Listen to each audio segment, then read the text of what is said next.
Covid के नया variant JN1 ने देश में दस्तक दे दी है, जिसके बाद यूपी में भी सतर्कता बढ़ा दी गई है। इसी को लेकर सीएम योगी ने स्वास्थ्य व्यवस्था की समीक्षा की है। प्रयागराज में SRN, बेली और हॉस्पिटल में कोविड वार्ड बनाए गए हैं, लेकिन साथ ही स्वास्थ्य विभाग पूरी तरह से तैयार है। लोगों से सतर्कता बरतने की लगातार अपील की जा रही है। इस रिपोर्ट को देखिए।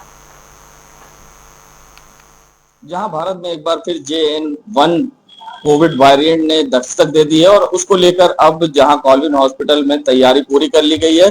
कोविड को लेकर यहां पर आइसोलेशन वार्ड बनाया गया है। 25 वार्ड का पोस्ट कोविड वार्ड ये बनाया गया है। यहाँ 25 बेड है और यहाँ पर जो लोग SRN से अन्य जगह से आएंगे उन्हें यहाँ रखा जाएगा। और आप देख सकते हैं जिस तरह से SRN और बेली में कोविड वार्ड बनाए गए हैं, यहाँ पर पोस्ट कोविड वार्ड बनाया गया है और पूरी तैयारी की गई, क्योंकि जिस तरह से पूरे भारत में कई कोविड के केस मिले हजारों से ज्यादा, तो ऐसे में अगर बात करी जाए उत्तर प्रदेश की, तो उत्तर प्रदेश में भी कोविड ने दस्तक दी है JN1 वायरस ने, और गाजियाबाद में इसके मरीज भी मिले हैं। और उसको देखते हुए पूरे उत्तर प्रदेश में अलर्ट जारी किया गया है। मुख्यमंत्री ने संज्ञान लिया था, बैठक की गई थी और यहाँ पूरी तैयारी कर ली गई है।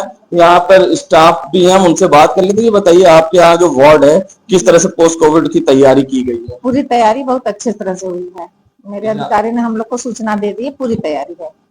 देखिए, इनके अधिकारी ने इनको पूरी तरह से जानकारी दी है किस तरह से यहाँ पर तैयारी कर गई है, क्योंकि हम आपको दिखा रहे तस्वीरें ये कॉलिन हॉस्पिटल की है, जहाँ पर मुख्यमंत्री के आदेश के बाद यहाँ पर पूरी तैयारी की गई है और पूरी व्यवस्थाएं देखने को मिल रही है। और ऐसे में अब हम जो यहाँ के SIC हैं, हम उनसे भी बात करेंगे किस तरह से इस पर तैयारी की गई है। यहाँ पोस्ट कोविड वार्ड बनाया गया, क्या क्या व्यवस्थाएं हैं और क्या गाइडलाइन है। तो कॉलम में जिस तरह से पोस्ट कोविड वार्ड बनाया गया है उस पर हम और ज्यादा जानकारी के लिए हमारे जो डॉक्टर SK चौधरी सर हैं, जो SIC हैं कॉलम के, हम उनसे बात कर लेते हैं। सर, ये जो पोस्ट कोविड वार्ड यहाँ बनाए गए हैं और साथ ही ऑक्सीजन और ICU, क्या व्यवस्थाएं हैं यहाँ पर, क्योंकि JN1 जो वायरस आया है फिर से कोविड का, और फिर से लोग लापरवाही भी कर रहे हैं, और किस तरह से यहाँ व्यवस्थाएं पहले की गई कॉलम में, इसको देखिए, मैं SIC Motilal Nehru colony hospital, मैं आपको बताना चाहता हूं कि जैसे कि देख रहे हैं कोविड के केसेस बढ़ रहे हैं, JN1 वायरस केसेस आ रहे हैं, मगर जो करीब इस समय करीब 1300 केसेस आए हैं, लगभग 1300 केसेस मैं देख रहा था न्यूज़पेपर में। उसमें मेनली महाराष्ट्र, केरला और कर्नाटका में ज्यादा केसेस हैं। दिल्ली में है थोड़े केसेस, मगर उत्तर प्रदेश में अभी बहुत ज्यादा पॉजिटिविटी नहीं है। मगर फिर भी हमको प्रिकॉशन लेना है, क्योंकि हम दो वेव पहले भी झेल चुके हैं और अब हम अगर प्रिकॉशन नहीं लेंगे, मैं तो अपने अस्पताल में, मेरे अस्पताल में मैंने डॉक्टर्स की टीम गठित कर ली है, जैसे कि, और उसके अलावा मेरे वहाँ जो अस्पताल है मोतीलाल नेहरू, इसमें पोस्ट कोविड पेशेंट्स आते हैं और जनरल पेशेंट आते हैं। बैली अस्पताल और मेडिकल कॉलेज में क्योंकि वो टर्शियरी लेवल का है, बैली में पेशेंट एडमिट होते हैं। मेरे अस्पताल में बेड आरक्षित है। हमारे पास 25 बेड का एक सेपरेट वार्ड है, उसी को हमने आरक्षित कर रखा है। और उसके अलावा जो है वेंटिलेटर हमारा 14 वेंटिलेटर क्रियाशील है। ऑक्सीजन प्लांट पूर्ण रूप से क्रियाशील है, पर्याप्त मात्रा में हमारे पास डी टाइप सिलेंडर है। और हमारे जो चिकित्सक हैं, ICU मेरे वहाँ चलता है, और ICU में जो चिकित्सक है मेरे वहाँ ट्रेन है, स्टाफ नर्सेस ट्रेन है, तो कोई दिक्कत आएगी नहीं। सभी तरह की दवाइयाँ हमारे वहाँ मौजूद है। चीज और जानेंगे, जो ये कोविड है JN1, इसके क्या सिम्टम्स हैं, क्या लक्षण है, तो आदमी किस तरह से इससे अलर्ट होना चाहिए और बचाव के क्या तरीके हैं? देखिए, सिम्टम वही है जब जैसे पुराने थे, कॉमन कोल्ड के सिम्टम है, जुकाम, खांसी।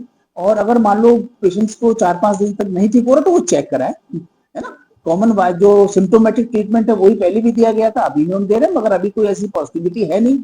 और हम यही बताना चाहेंगे लोगों को कि घर से कम निकले, भीड़ भाड़ वाले इलाके में ना जाएं, और अगर जाएं तो मास्क लगाएं। मैंने अपने अस्पताल में भी मास्क सभी चिकित्सकों को बोल दिया ये मास्क लगाएं, सारे स्टाफ को बोल दिया पैरामेडिकल के वो मास्क लगाएं, स्टाफ नर्सेस सब लोग लगा भी रहे हैं। और बहुत थोड़ा सा डिस्टेंस बना के रखें। और अगर आपको खांसी जुकाम रहता है 3-4-5 दिन नहीं ठीक हो रहा तो उसको चेक कराएं आप। चीज और, जिस तरह से यूपी में भी दस्तक दी, गाजियाबाद में भी 2-3 केस मिले हैं तो कोविड ने, तो जो अभी अपने प्रयागराज में देखते हैं जो भीड़ भाड़ इलाके, स्ट्रीट फूड की शॉप पर लोग खड़े होकर भीड़ लगाए खा रहे हैं, तो इस पे किस तरह से उनको प्रिकॉशन लेना चाहिए? लोगों से क्या अपील करेंगे कि किस तरह से बाहर का नहीं खाना, किस तरह से भीड़ में लगे क्या? देखिए, बाहर का तो इस समय वैसे भी नहीं खाना, क्योंकि बहुत गर्मी है, प्रयागराज में बहुत गर्मी है। और अगर जहां भी अगर आप खाएं तो अच्छी जगह में साफ सुथरा हो वहां खाएं, अन्यथा अपने घर पे आप बनाएं खाएं, वो ज्यादा बेटर है। और भीड़ अगर लगाने तो उनसे हम ये कहेंगे भीड़ ना लगाएं। वो उन्हीं के हित में है, क्योंकि सब आदमी देख रखा है कोविड में क्या कंडीशन हुई थी और क्या कभी भी कुछ भी हो सकता है, तो इसलिए प्रिकॉशन तो आदमी लेगा तभी ठीक होगा। और खासकर जो क्रोनिक डिबिलिटेटिंग डिजीज के जो पेशेंट हैं, किडनी के, डायबिटीज के, ट्यूबरकुलोसिस के, इनको तो बहुत प्रिकॉशन लेना, क्योंकि इम्यूनिटी कम होती है, तो बेटर है अपना घर पे रहें, और बहुत जरूरी है तभी अस्पताल आए, अन्यथा भीड़ ना लगाएं बिल्कुल, है ना। देखिए एक हमारे साथ डॉक्टर एस के चौधरी जी जिन्होंने बताया किस तरह से हमें प्रिकॉशन लेना, क्योंकि हमने कोविड में पिछले किस तरह से अपनों को खोया है वो हम सब जानते हैं, मगर अभी हमें भीड़ नहीं लगाना है, सड़कों पर निकले तो मास्क लगा के निकले और साफ सफाई का ध्यान रखें। मगर कॉलविन हॉस्पिटल में जो कोविड पेशेंट है, पोस्ट कोविड पेशेंट के लिए पूरी तरह से व्यवस्थाएं की गई है, ऑक्सीजन है, सारी चीजों की यहाँ पर तैयारी कर ली गई, डॉक्टरों की टीम भी गठित की गई है। जनता टीवी के लिए सैयद मोहम्मद आमिर, प्रयागराज।